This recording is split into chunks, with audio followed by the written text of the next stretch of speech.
the fascinating and ever-changing world of agriculture.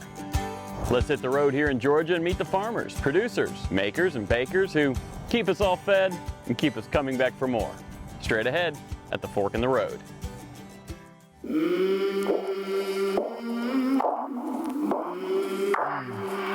I came from the mud, there's dirt on my hands. Strong like a tree, there's roots where I stand. Georgia farmers, artisans, merchants, and producers, we depend on these men and women every day of our lives through the choices we make and the food we consume.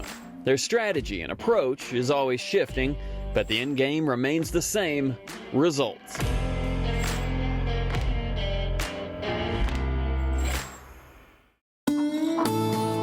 From the marshes of Glen to the deep blue sea, the coast of Georgia offers an array of fresh treasures. There are those who catch them, those who cook them, and often those are the same ones looking after their well-being for both the present and the future. Let's begin this adventure off the fish dock in Townsend, Georgia, where a seasoned sea captain takes us out to discover the underwater wonders of Georgia's healthy coast. He's known in these parts as the man with the clams. Many clams, in fact. Captain Charlie Phillips and the hardworking team of Sapelo Sea Farms have been raising and harvesting little neck clams for years along these ever-changing tides of McIntosh County, Georgia. His fan boats skim the top of this nutrient-rich water, sometimes even sliding over land that was several feet underwater just hours prior. The old sacks are harvested with mature clams inside, as fresh juvenile clams are carefully laid to begin their cycle of life. These are called hard clams. We got started back in around 97, 98. UGA Marine Extension came and asked a friend of mine and I if we wanted to grow some clams. We said sure, and we learned how to kill a lot of clams first, and then after that we learned how to get them to live. So that's how we got started. Sapelo Sea Farms grows and harvests the majority of clams coming out of the Georgia coast. They are growing in land most people never knew was even here.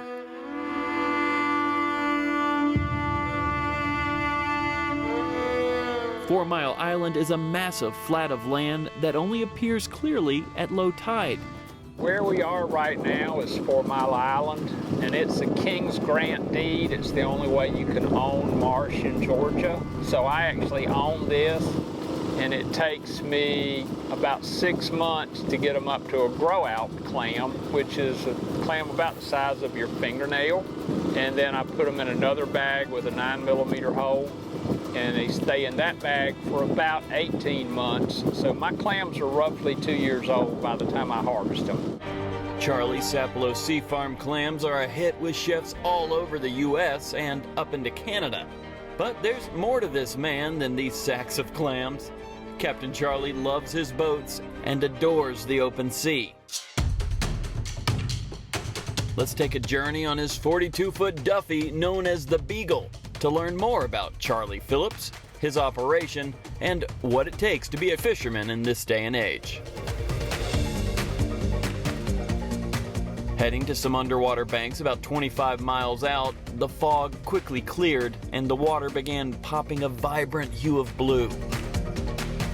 Our target fish today, red snapper, one of the most popular menu items in the world. So harvest season is short, and Charlie's limit on what he catches is not what it used to be. We've got a short red snapper season, so we're going to try to catch our limit of red snappers, which basically is about 75 pounds. We might pick a black sea bass or two, maybe a triggerfish, and maybe we'll troll for a king mackerel or something on the way in. Joining us on this voyage of the Beagle were Melissa and Chris, both bringing a set of skills and enjoyable personalities to boost what was already looking like a perfect day at sea. I've either been shrimping, fishing, doing something with seafood all my life. Could never find anybody that would give me a job. you got, Miss Melissa? Oh, you got a triggerfish right off the bat. And you got a, what do you got? You got a ringtail.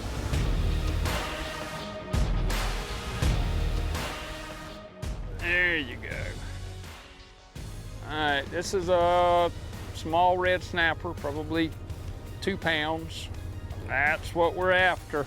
See if we can pick our limit of snapper and pick a few sea bass and some trigger to go with them. Beautiful fish. Pretty fish, good fish. There's the red snapper. You got the bigger hook, so you're I got a bigger hook. I won't catch as many as they will, but when I get one, I should get a good one. Yeah, see that. All right, so that's where it is. That's why we're out here. That's what we're after. Now, these fishing reels aren't cheap, but they are worth every penny. Depth is calculated digitally. A motor reels in the catch, and an audible signal goes through the boat when the line is out or tugged, creating a more efficient catch rate. Until suddenly, they stopped. Something big hit Melissa's hook. Whatever it is, it's a big one. Oh my God. I think you have a shark. Wow. Look at there. Holy smokes. It's not a nurse shark. That's a big sandbar. It's probably ate a snapper or two. Whoa. Now we don't have to break the line. And after this beautiful catch shook itself loose from Melissa's hook, the fish seemed to notice that the area bully had gone elsewhere and once again began to feast on our bait. And the variety kept getting more and more interesting. What do you got here? It's a toadfish. Yeah, it looks just like a toad. And they chomp down on you, they will not let go. Oh, is that grouper? Yeah, grouper. Wow! Woo! That's a gag. That's a good fish. There we go, and the snapper. He found the spot. What's the gag gotta be? I think he's got to be 24, and he's 25. Yeah, Yeah, he's just legal. that's a beautiful fish. And where's this fish going?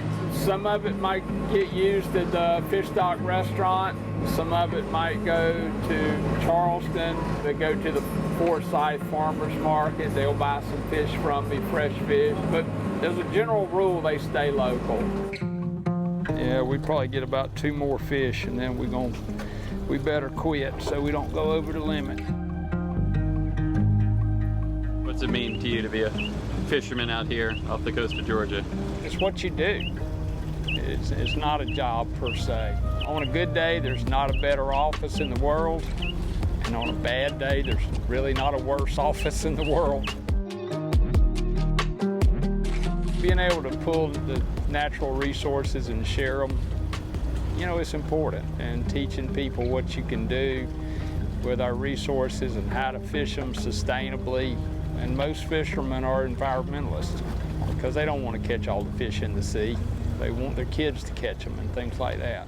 You know, and what we catch compared to, you know, getting tilapia or swai or something from China or Indonesia, I mean, it's not that it's necessarily a bad fish, but this is just, there's just no comparison. I mean, this is like having prime rib compared to a Big Mac. You handle it properly and turn it properly and take care of stuff, it's healthier. And there's no reason why we shouldn't be able to do it. Like that big shark, unfortunately, that was the sandbar, so unless you've got a special exempted permit, you can't catch that. But I even like to catch sharks. And shark, if you handle it right, it's a really good fish. I kid people, eat them before they eat you. There you go. What you got, Melissa?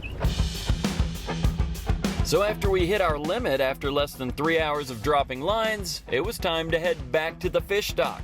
But Captain Charlie figured since the day was going so well, we may as well do a little trolling in hopes of catching a few more Atlantic dandies.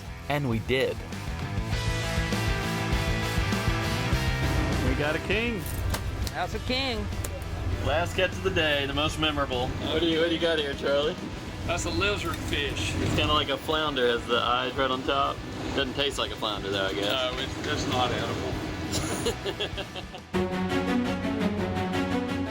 And joining us for our trolling trip were about a half dozen or so spotted dolphin. We could see them hurrying towards the Beagle like a pack of Labradors. These beautiful creatures were just looking to have a good time, huddling inches from the bow and just pacing our boat as we wrapped up our final few minutes of trolling. What a beautiful way to end a perfect day. It was a good day. Caught some fish, caught some mackerel, good weather. Probably gonna get rained on before we get to the dock, so it'll wash the boat off.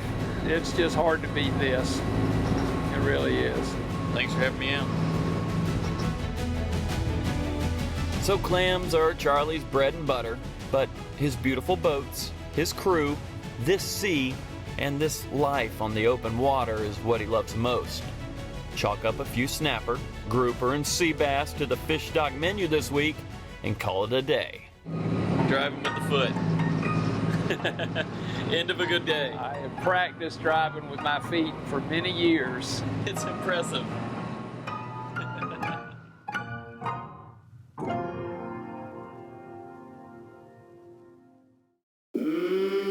From the fish dock, we travel south from McIntosh County to St. Simon's Island in the marshes of Glen to meet a captain and chef who takes us on a journey from the sea to the kitchen. I've known Chef Dave Snyder for about a decade. I've been a fan of his restaurants and overall culinary philosophy since day one. Chef Dave is all about local, all about sustainability, partnerships, and loyalty between those partners. Halyards, located in the heart of St. Simon's Island, is the signature restaurant in his Halyards Restaurant Group, and each venue has its own style and unique menus, including his catering business. But before we hit the grill, we must hit the water.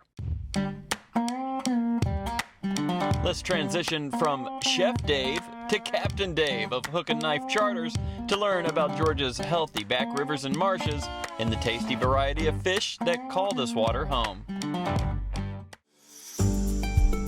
I love being out here. Yeah, This is just nature at its finest. it's a special place, isn't it? Yeah. And you look at this water, and it's murky, but it's not dirty. You know, it's healthy water. It is, absolutely. This estuary is amazing. There's so many rivers that come in from the rest of the state of Georgia that dump into our coastline. Yeah. Something like 17 rivers or something within 20 miles north and south. And it brings all this silt and all this food, which helps brings all the different species of fish. Yeah. And it's a great healthy ecosystem right now. And it's we just got to keep it that way. The bait on the top is like a tease. Okay. The one with a weight is hopefully the one that they hit. This wasn't a picture-perfect day for fishing, and the adventure started a little slow. Come on, stay with it. I got one. There's one in here. Here we go. What do we got here? First catch of the day. Dump it over. There he is. First catch of the day. That's a little minnow. How fun. All right. Keeper. It's a keeper. Oh, you wouldn't have done that with your own fish. We even heard over the radio that a few local charters were calling it quits. But Captain Dave always seems to have a few spots up his sleeve. All right, Dave, we're gonna mix it up here a little bit.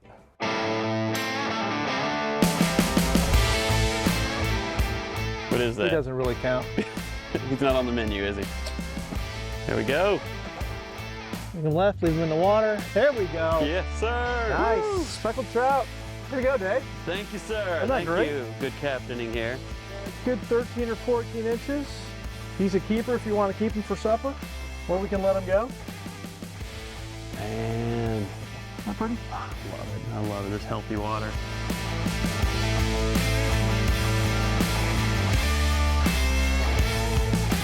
So before we unleashed our final cast, Captain Dave had one more trick up his sleeve. Call it luck, or even karma for doing things right. He landed a beast. What do we have over here? That's a very, very big trout. That's a very big trout. There you go. That is a very big trout for here. Yeah, that's a nice one. That's speckled trout. And for here, that's a big fish. That's a big, thick fish. Oh, wow. That's too big to keep. Not legally, you can keep it. The minimum's 13, but this is a big one that does a lot of reproducing. So we're gonna put it back. 19 inches. Nice. That's a big one. pretty? That's a big fish. Isn't that nice? Speckled trout.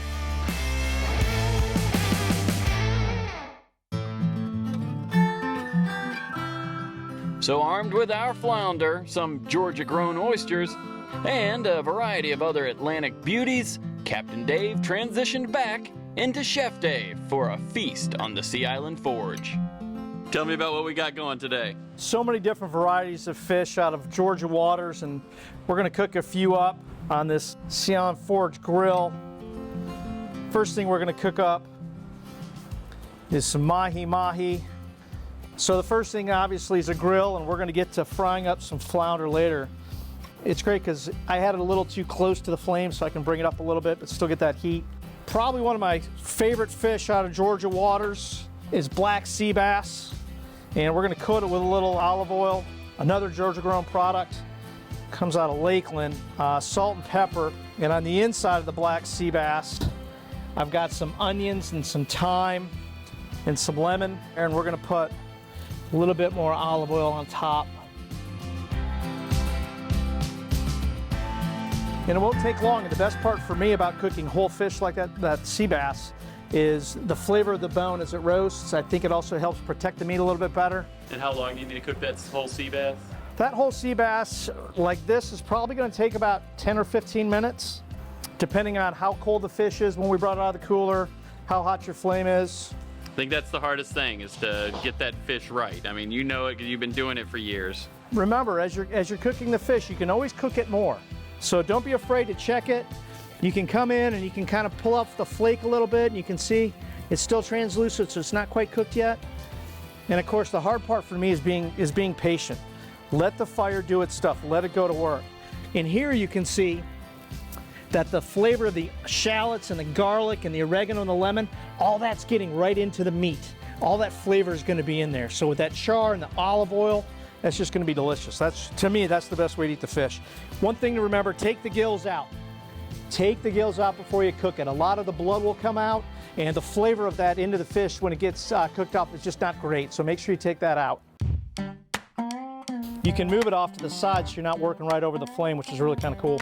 But just love the flavor of the wood as it cooks. And these are made right here in Georgia, I guess. These are made right here in Glenn County, or the Golden Isles.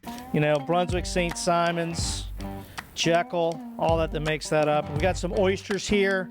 Another Georgia-grown product up from McIntosh County. And what's in the oysters there? We just put a little garlic butter. Butter, chive, parsley, salt, pepper, a little bit of shallot, some roasted garlic. And again, I think it's a little cold up there, so I'm gonna go down a little closer. If we wanna do some roasting, then what we can do is we can just put the lid on it. And that helps bring the heat up a little bit. Okay, so later on what we're gonna be doing is some of the flounder that we caught earlier today, we're gonna pan fry it. We've got it scored, and then we're gonna flour it lightly and put it in some oil.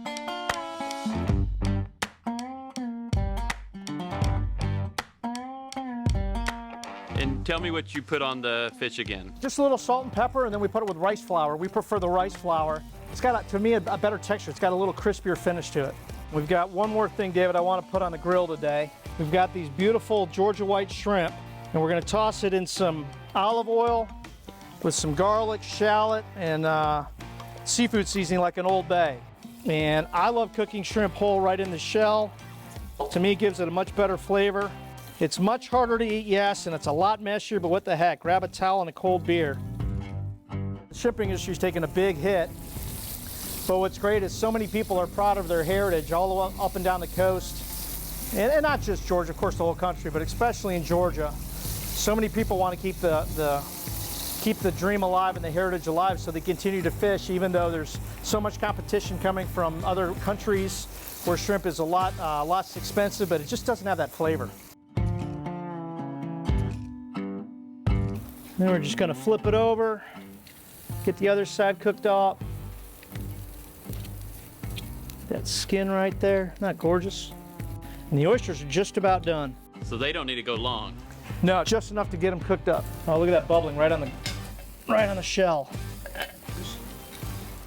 Wow. Yeah, that's a perfect. Great way to eat an oyster. A great way to round off this seafood platter, huh? we got the flounder, we got the sea bass.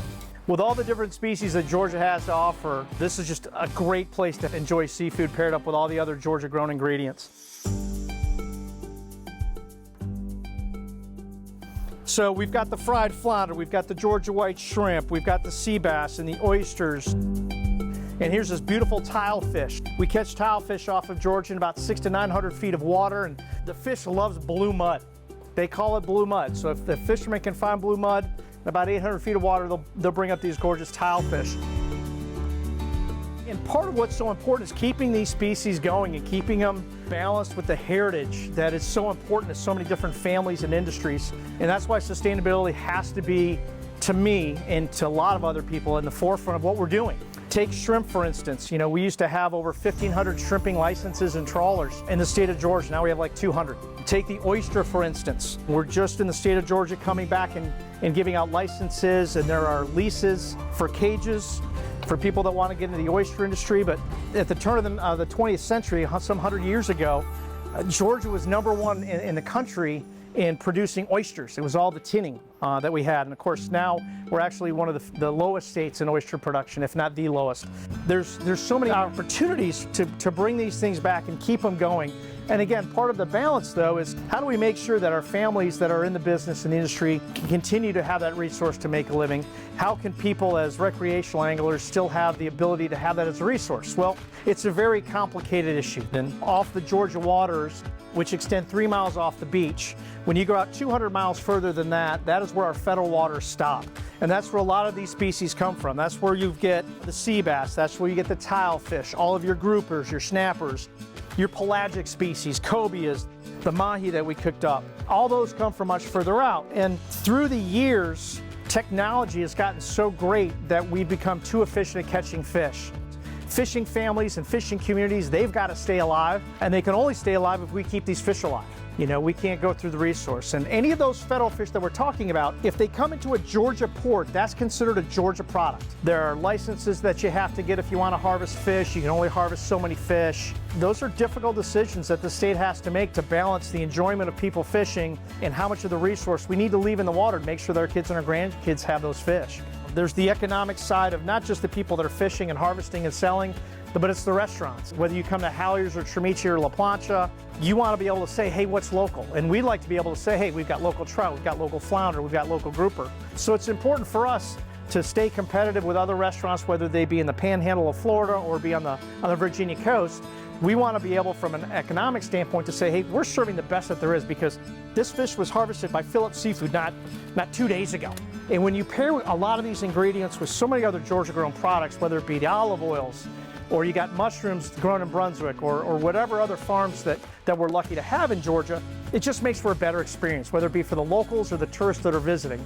And Georgia keeps moving forward with things like shrimping and things like oysters, and making sure that we're moving forward and helping fishermen and fishing communities to be able to gather this stuff.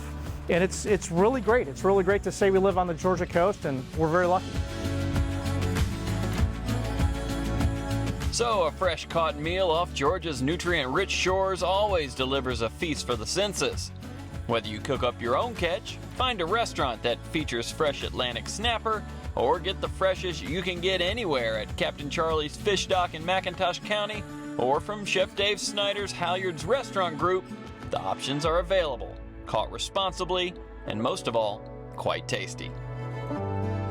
I'm David Zelski. See you at the next Fork in the Road.